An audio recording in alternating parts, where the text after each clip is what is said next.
ऐसे बहुत लोग मैंने देखे हैं सर कि सब कुछ पा लिया, अचीव कर लिया अपनी लाइफ में, बहुत मन में शांति है। कई बार मुझे भी ऐसी शांति होती है। वो आप जब उनसे मिल लेते हो उसके बाद वो मेरे पास आते हैं।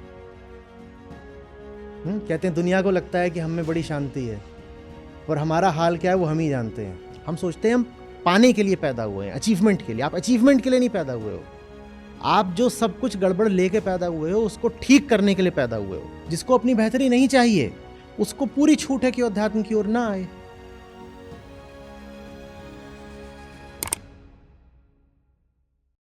नमस्कार, आप देख रहे हैं देश का सबसे बड़ा आध्यात्मिक प्लेटफॉर्म स्पीकिंग ट्री, और मैं हूं आपके साथ इला गोस्वामी। हमारे साथ बहुत खास मेहमान जुड़ रहे हैं। स्वागत करना चाहूंगी आचार्य प्रशांत का। बहुत बहुत स्वागत है सर। सर, अध्यात्म की बात होती है तो बात नास्तिक और आस्तिक की भी आती है, जो एथीस्ट होते हैं। मेरा आज का जो विषय है वो सवाल मैं आपसे करना चाहती हूँ कि कई बार हम देखते हैं, हमने लोगों के मुंह से भी सुना है कि हमारे साथ जब बहुत कुछ अच्छा होता है तो अक्सर हम नास्तिक हो जाते हैं। हम भगवान को शुक्रिया अदा करना भूल जाते हैं, या अगर हम भगवान में नहीं भी मानते हैं तो एक उस पावर का हम ग्रेटिफिकेशन खो देते हैं। क्या ये बात सच है, और अगर नहीं तो क्यों?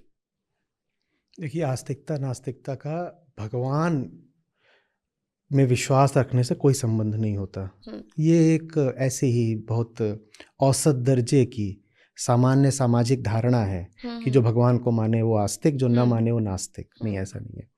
जैसा आपने कहा, आपके प्रश्न में ही देखिए कि क्या भाव नहीं थे। आपने कहा जिनको दुनिया में सब कुछ मिल जाता है क्या वो नास्तिक हो जाते हैं। इसका मतलब है आमतौर पर भगवान को मानते ही वो लोग हैं जिन्हें भगवान से कुछ चाहिए। माने अभी दुनिया में नहीं मिला हुआ है इसलिए भगवान को मानते हैं। तो ये जो साधारणतया भगवान को माना जाता है ये बस हमारी कामना का दूसरा नाम है भगवान। मेरी जो कामनाएं हैं उनका दूसरा नाम है भगवान। तो लोग जाते हैं भगवान के सामने भी, चाहे वो किसी भी धारा से हो, किसी पंथ धर्म मजहब से हो, पर वो जाते हैं जब अपने गॉड के पास तो कुछ मांगने ही जाते हैं। तो ये जो नाम है भगवान, गॉड, ये कामना या डिजायर का ही दूसरा नाम है। और अगर आप वेदों की, जो वेदों का मूल दर्शन है वेदांत, उसकी सुनेंगे तो कहता है कि नास्तिक वो है जो सबसे ऊंचा अपनी कामना को ही मानता हो। तो जिसने भगवान को कामना बना दिया वो है नास्तिक। सब उलट गया। हम सोचते हैं कि जो भगवान को मानता है वो आस्तिक है। नहीं, जो भगवान के पास, अपने ईश के पास इसलिए जाता है कि मेरी कामनाएं पूरी हो जाएं, वो घोर नास्तिक है। घोर नास्तिक है। तो आस्तिक कौन है? अब जैसे आप पढ़ेंगे कि षड दर्शन भारत में होते हैं, उसमें आस्तिक दर्शन कुछ माने जाते हैं। वो आस्तिक दर्शन कौन से होते हैं? आस्तिक शब्द की शास्त्रीय परिभाषा क्या है? आस्तिक शब्द का अर्थ है जो वेदों को मानता हो। और वेदों को मानना माने क्या? जो बात वेद कह रहे हैं, वेदों की जो बात है, माने वेदों का जो दर्शन है वो वेदांत में है। और वेदांत सिर्फ आत्मा और ब्रह्म की बात करता है, और आत्मा और ब्रह्म के ऐक्य की बात करता है। ये दोनों एक हैं, आत्मा। तो आस्तिक वो है जो आत्मा में बैठा हुआ है, उसे आस्तिक कहते हैं। और नास्तिक वो है जिसने अपनी कामना को पूरा करने के लिए बहुत तरीके के इंतजाम कर लिए हैं। फैक्ट्रियां बना ली हैं, कारखाने बना लिए हैं, दुकानें बना ली हैं और मंदिर बना लिए हैं। वो नास्तिक है। जिसने अपनी कामना को पूरा करने के लिए दुनिया में तरह तरह के प्रबंध कर लिए हों, वो है नास्तिक। आस्तिक कौन है? जो आत्मज्ञान रखता है और अहंकार की निस्सारता को जान गया है, वो आस्तिक है। तो पूरी दुनिया में आपको मुट्ठी भर भी आस्तिक नहीं मिलेंगे। जो आदमी अहंकार प्रेरित कामना पर चल रहा है उसका ही नाम है नास्तिक। मैं अपने आप को जानता नहीं, जब मैं अपने आप को नहीं जानता तो मेरी अवस्था को कहते हैं अहंकार। जो अहंकार पर चल रहा है वो नास्तिक है। और अहंकार हमेशा कामना के पीछे भागता है, क्योंकि अहंकार अधूरा होता है। जो अहंकार की कामना को पूरा करने के लिए जी रहा हो, हर आदमी अपनी इच्छाएं पूरा करने के लिए जी रहा है ना, तो जो अहंकार की कामनाओं को पूरा करने के लिए जी रहा हो उसको कहते हैं नास्तिक। जो अहंकार की कामना को पूरा करने के लिए मंदिर भी चला जाता हो, सर झुका देता हो, या मस्जिद या चर्च या कहीं भी चला जाता हो, वो भी नास्तिक ही है। मंदिर भी जाना नास्तिकता हो सकती है, घोर नास्तिकता। तो आस्तिक कौन है? आस्तिक वो है जिसने अहंकार के ही मिथ्यत्व को, उसकी फॉल्सनेस को जान लिया है, जो जान गया है कि भाई ये सब जो मेरा चल रहा है, मेरी डिजायर्स मेरी है ही नहीं, मैं जिसको आई बोलता हूं, सेल्फ बोलता हूं, मैं बोलता हूं, वो मैं वास्तव में हूं ही नहीं, ये व्यक्ति आस्तिक है। और यही नास्तिकता आस्तिकता की सही परिभाषा है। समाज में जो परिभाषा चली हुई है नास्तिक आस्तिक की, वो एकदम गलत है और एकदम कचड़ा है, और उसी की वजह से दुनिया में इतना अनाचार और इतना दुख फैला हुआ है। हमें सच्चे अर्थों में आस्तिक होना है। नास्तिक माने कौन? जो अहंकार की कामना को ही सर्वोच्च मानता हो, वो नास्तिक है। जो कहता हो मुझे जो चीज चाहिए वो चीज पाना ही तो मेरी जिंदगी का लक्ष्य है, वही नास्तिक है। आस्तिक कौन है? जो कहता है अरे बाबा किसको चाहिए, वो कौन है जो भीतर बैठ करके 100 बातें मांगता रहता है। पर ये तो बहुत नेचुरल है, ये ह्यूमन बीइंग ऐसा ही है कि हम इच्छा करेंगे, डिजायर करेंगे। तो जो नेचुरल जिंदगी जिए माने प्राकृतिक, वो नास्तिक है। नेचर माने प्रकृति, प्रकृति माने जंगल, प्रकृति माने ये पूरा जो भौतिक संसार है, ये नेचुरल है, प्राकृतिक है। तो जो अपने आप को संसारी समझ ले वो नास्तिक है। जो भौतिकता में धंस गया वही नास्तिक है। तो जो नेचुरल है वही नास्तिक है। तो आस्तिक क्या है फिर? अननेचुरल नहीं, बियॉन्ड नेचुरल, बियॉन्ड प्रकृति, प्रकृति से परे। वेदांत सिखाता है, ऊंचे से ऊंचे ऋषियों की यही सीख है, आस्तिकता है प्रकृति से परे जाने में। प्रकृति के विस्तार में इस चीज की लालसा करी, उस चीज की कामना करी, ये नास्तिकता है। तो आस्तिकता इसमें नहीं कि किसी चीज की कामना नहीं करनी है, आस्तिकता इसमें है कि तुम्हारी कामना फिर ये हो जाए कि तुम कामनाओं से मुक्त हो जाओ। तो दुनिया में फिर तुम कुछ मांगो भी तो इसलिए कि वो दुनिया से चीज आजादी दिला देगी। पर आजाद होना ही मकसद हर ह्यूमन बीइंग का आई थिंक नहीं होता। हर ह्यूमन का वही मकसद है। इसका प्रमाण ये है कि जो आजाद नहीं होता वो दुख में होता है। मकसद तो हम कुछ भी बना सकते हैं। मैं नशे में हूं, मैं कोई भी मकसद बना सकता हूं। मैं पगलाया हुआ हूं या मैं नींद में चल रहा हूं, मैं कोई भी उल्टी पुल्टी दिशा जा सकता हूं। तो मकसद तो हम कुछ भी बना सकते हैं। तो मतलब भौतिक होना मकसद नहीं है। मकसद तो आप कुछ भी बना सकते हो, लेकिन आप जो मकसद या उद्देश्य बना रहे हो वो आपके काम नहीं आता। भाई मकसद बनाना एक बात है, और ऐसा मकसद बनाना जिससे आपको शांति मिल जाएगी या पूर्णता या आनंद मिल जाएगा, वो बिल्कुल दूसरी बात है ना। तो यहाँ कामनाएं सबके पास हैं, लेकिन सबके पास जो कामनाएं हैं वो उनके काम नहीं आती। कामना हमारी काम नहीं आती। पूरी नहीं हुई कामना तो भी दुख देती है, पूरी हो गई तो लगता है बुद्धू बन गए, पूरी हो गई मिला कुछ नहीं। कामना पूरी हो गई, हम अधूरे ही रह गए। तो आस्तिकता नास्तिकता वास्तव में क्या है समझना पड़ेगा। उसके बड़े दूषित अर्थ अभी प्रचलन में है। एक्चुअली बचपन से पढ़ाया ही वही जाता है, हमने देखा ही वही है, उन शब्दों का अर्थ हमारे लिए मायने ही वही ये है। पढ़ाने वाले भी सब नास्तिक है ना। इनको जो कुछ पता है वो सांसारिक ही पता है, पढ़ा कुछ है नहीं। दर्शन का अध्ययन कभी करा नहीं, बैठ करके विचार करा नहीं। जो समाज में चीज प्रचलित है उसी को सत्य मान लिया। क्या दर्शन जिंदगी हो सकता है? बिल्कुल, दर्शन जिंदगी नहीं है तो हम जानवर है ना। जो प्रचलित संस्कृति चल रही है उसको ही धर्म समझ लिया है लोगों ने। लोग सोचते हैं संस्कृति ही धर्म है, जबकि संस्कृति एकदम उल्टी पुल्टी है। वो धर्म कहाँ से हो गई? तो दर्शन का क्या मतलब होता है? देखना। जो देख नहीं रहा, अंधा है, वो कहाँ से दुख से मुक्ति पाएगा? जिसको कुछ समझ में ही नहीं आ रहा, कुछ सूझ नहीं रहा, जिसके पास दर्शन नहीं है, दिख नहीं रहा जिसे, वो तो बेचारा घोर दुख में ही जिएगा ना। तो दर्शन के बिना दुख से कैसे मुक्ति मिलेगी? पर ऐसे बहुत लोग मैंने देखे हैं सर कि सब कुछ पा लिया, अचीव कर लिया अपनी लाइफ में, बहुत मन में शांति है। कई बार मुझे भी ऐसी शांति होती है। वो आप जब उनसे मिल लेते हो उसके बाद मेरे पास आते हैं, कहते हैं दुनिया को लगता है कि हम में बड़ी शांति है, पर हमारा हाल क्या है वो हम ही जानते हैं। दुनिया को लगता है कि हमने सब पा लिया, अब हम बड़े चैन से होंगे, पर अब हम आपसे बता देते हैं कि हम नर्क में जी रहे हैं बिल्कुल। पर ऐसा क्यों? सब कुछ तो पा लिया। वो नहीं पाया ना जो पाना था। तो मतलब ये सारी बातें जो हमने सुनी हुई हैं कि जी पैसे से सब कुछ नहीं मिल सकता, पैसे से आपको खुशियाँ, शांति, मानसिक तनाव से मुक्ति, ये सब नहीं मिल सकता। एक सूत्र पकड़ लीजिए, आप पाने के लिए नहीं गंवाने के लिए पैदा हुए हो। हम बीमारी के साथ पैदा हुए हैं, बीमारी ही पैदा होती है। वो और पाएगी क्या? आप बीमार आदमी को बहुत सारे कपड़े पहना दोगे, उसको क्या मिल गया? आप बीमार आदमी के सर पे विग डाल दो, मैं थोड़ा सा समझ नहीं पा रही हूँ गुरुजी। दुख पैदा होता माफ है ना, कीजिएगा सर। दुख पैदा होता है ना, हम दुखी पैदा होते हैं ना। जो दुखी पैदा हुआ है उसको दुखी रखते हुए उसे कुछ और दे दें अतिरिक्त, या उसका दुख हटा दें। पर बच्चे की तो कुछ कर्म ही नहीं होते, वो तो पैदा ही उस वक्त से ही होता ये है। सब तो भी बेकार की सामाजिक धारणा है कि बच्चे कर्म नहीं होते। बच्चा पैदा होता है सारे अपने दुश्मन अपने भीतर रख के। कौन कहता है कि बच्चा बिल्कुल शून्य अवस्था पे पैदा होता है? बच्चा बहुत सारे दुर्गुण, रोग, विक्षिप्तताएं, अज्ञान, ये सब लेके पूरी पोटली पैदा होती है, और उसी पोटली को तो इंसान बनाने के लिए फिर शिक्षा दी जाती है। और हम शिक्षा दे देते हैं सारी, बस बाहरी आंतरिक शिक्षा देते नहीं। तो जो वो दुख की पोटली पैदा हुई है उसका दुख बचा ही रह जाता है।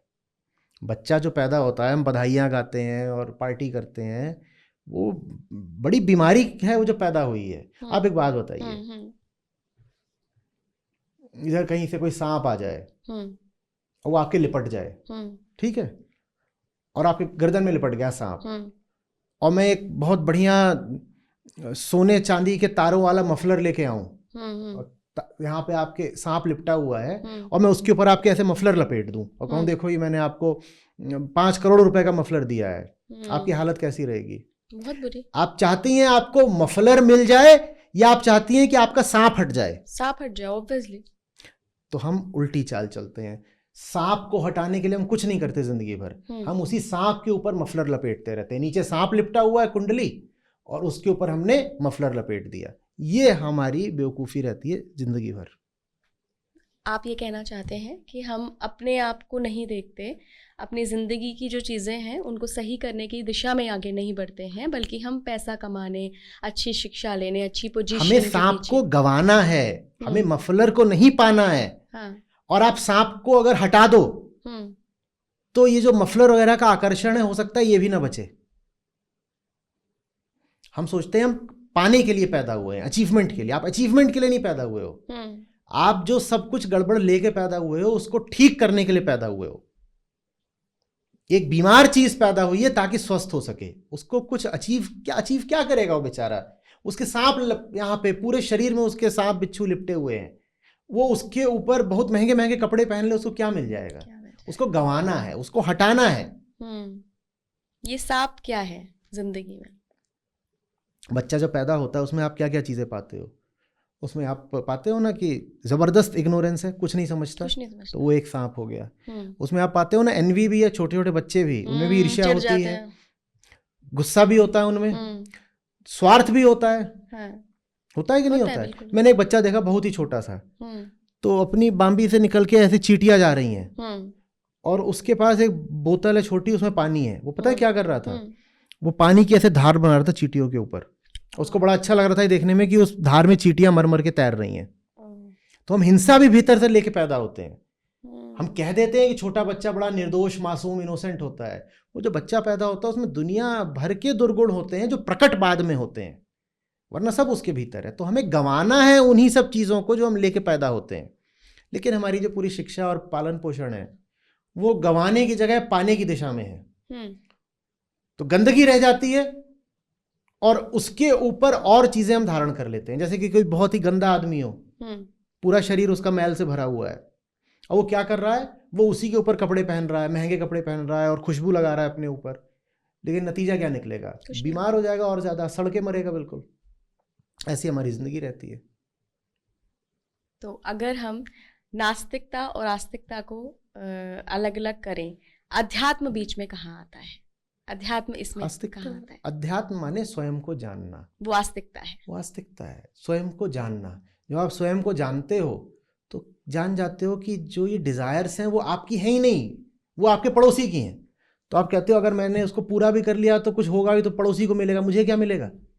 आप जान जाते हो कि आप कठपुतली हो, और कठपुतली अगर कठपुतलियों की लड़ाई में जीत भी गई तो कठपुतली को क्या मिला? अध्यात्म ये सिखाता है स्वयं को और जानना। अध्यात्म, अधि माने अधिक और ज्यादा, आत्मा ने स्वयं, स्वयं को और जानना ही अध्यात्म है। और आप जब स्वयं को जानते हो तो यही पता चलता है कि मामला भीतर सारा नकली है। जब भीतर सारा नकली मामला गिर जाता है तो आप फिर उस नकली चीज माने अहंकार के गुलाम नहीं रह जाते। ये आस्तिकता है, इसी को आस्तिकता कहते हैं। अहंकार की गुलामी न करना, अहंकार जनित कामनाओं का खोखलापन देख लेना, ये आस्तिकता है।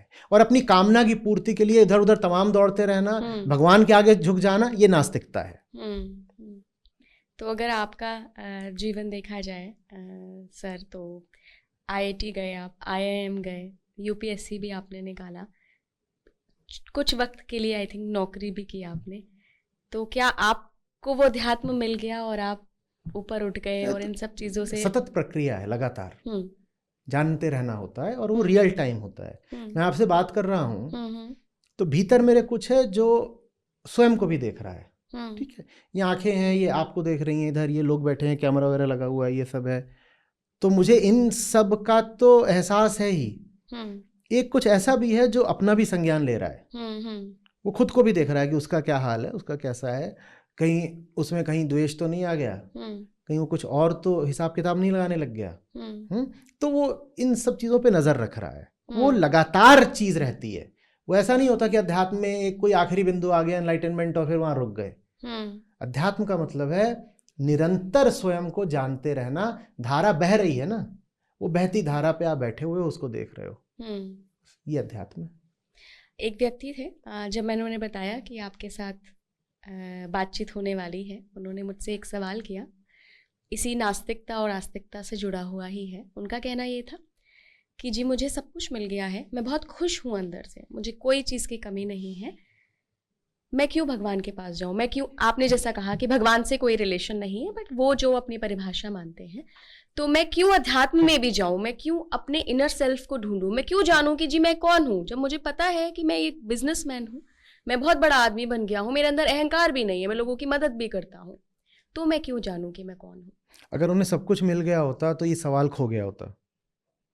कहीं अभी भीतर कोई कमी है जिससे सवाल उठ रहा है। हर प्रश्न कहीं ना कहीं भीतरी खोखलेपन, सूनेपन या अज्ञान का ही तो प्रतीक होता है ना।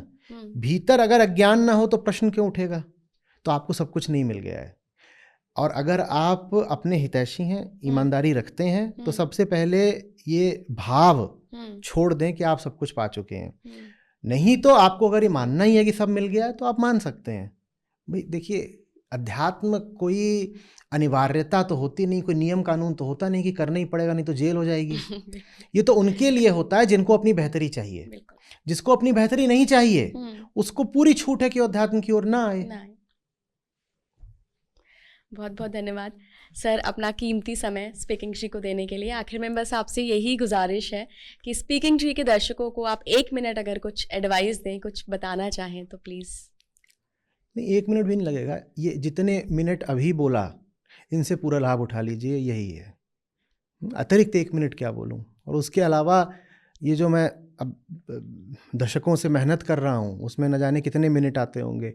आप उन मिनटों से अगर थोड़ा भी लाभ उठा पाएंगे तो जो मेरा जीवन यज्ञ है वो सफल होगा।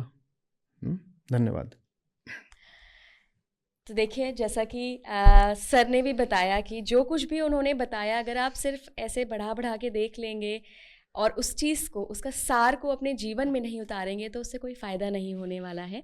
तो जो कुछ भी आज आपने इस वीडियो के ज़रिए सुना उसको अपनी ज़िंदगी में भी उतारिए, और हाँ, अध्यात्म को ज़रूर इंट्रोड्यूस करिए, क्योंकि अध्यात्म ही है जो आपको आपसे मिलाएगा। जुड़े रहिए स्पीकिंग ट्री के साथ। धन्यवाद।